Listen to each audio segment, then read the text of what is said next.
আসসালামু আলাইকুম বন্ধুরা, সবাই কেমন আছেন? আশা করি সবাই ভালো আছেন। তো সবাইকে জুম্মা মুবারক।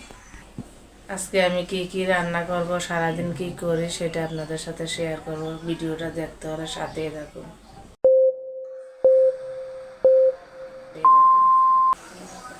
তো আমি রান্না করতে চলে এসেছি বন্ধুরা, দেখেন আমি কি রান্না করতেছি।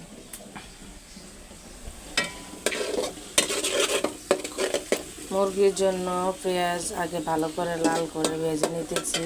আবার এখানে দেখেন আমার মুরগি ভাজা হয়ে গেছে। আবার ডিম সিদ্ধ দিয়েছি।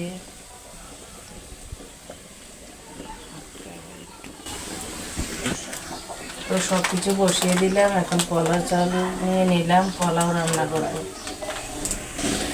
তো এখন এক এক করে সবগুলো মশলা দিয়ে দিতেছি। প্রথমত পেঁয়াজ রসুন বাটা, তারপরে জিরা বাটা,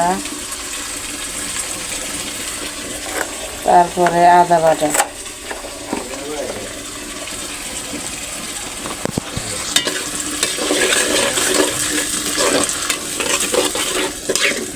এটি ভালোভাবে নেড়ে নিতেছি। কষানো হওয়ার পরে তারপর হলুদ মরিচ লবণ সব কিছু দিয়ে দিব। লবণ মরিচ লবণ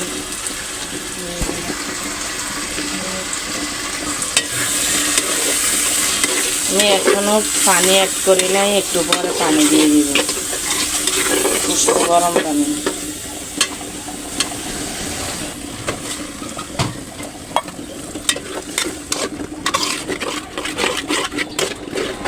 দেখেন বন্ধুরা, আমার মশলা কষানো হয়ে গেছে। এখন মুরগিগুলো দিয়ে দিব।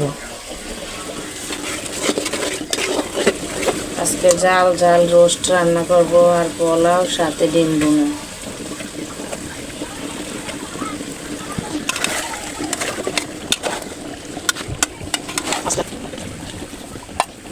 তো বন্ধুরা, আমার মুরগি কষানো হয়ে গেছে। তো এখন পানি অ্যাড করে দিলাম। ডিম এখনো সিদ্ধ হইতেছে। তো রান্না চলতেছে, আরো পরে পুরো ভিডিওটা দেখতে পাবেন সাথে। তো এখন আমি ডিমগুলো ভালোভাবে ছুলে নিতেছি অনেক সুন্দর করে। নতুন ডিম তো একটু একটু চামড়া উঠে গেছে। তো এখন হলুদ মরিচ মেখে নিলাম, তারপর একটু ভেজে নিতেছি লাল লাল করে। ডিম এরকমভাবে ভেজে রান্না করলে অনেক মজা লাগে। তো কার কেমন লাগে জানি না। তো আমার মুরগির মাংস তরকারিটাও হয়ে গেছে। তো এখন আমি একটু জিরের গুঁড়ো দিয়ে দিব। জিরের গুঁড়ো দিয়ে তো তরকারিটা উঠিয়ে নিব। তো রোস্ট রান্নাটা আমার হয়ে গেল। তো এখন ডিম ভাজা হয়ে গেল। ডিম তুলে ডিমের জন্য পেঁয়াজ আগে ভালোভাবে লাল করে ভেজে নিব। তারপর সব মশলাগুলো দিয়ে দিব। দিয়ে মশলাগুলো আগে তেলের মধ্যে প্রথমে 2-1 মিনিট নেড়ে নেব। তারপরে সব মশলা হলুদ মরিচ লবণ সব কিছু দিয়ে দিব। দিয়ে ভালোভাবে মশলাটা কষিয়ে নিয়ে তারপরে আমি ডিম দিয়ে দিব।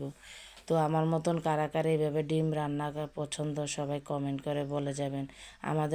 আমার ছেলেদের অনেক পছন্দ এইভাবে ডিম রান্না। তো বন্ধুরা, পোলাও রান্নার জন্য সব কিছু রেডি করলাম। এখন চাল দিয়ে দিলাম।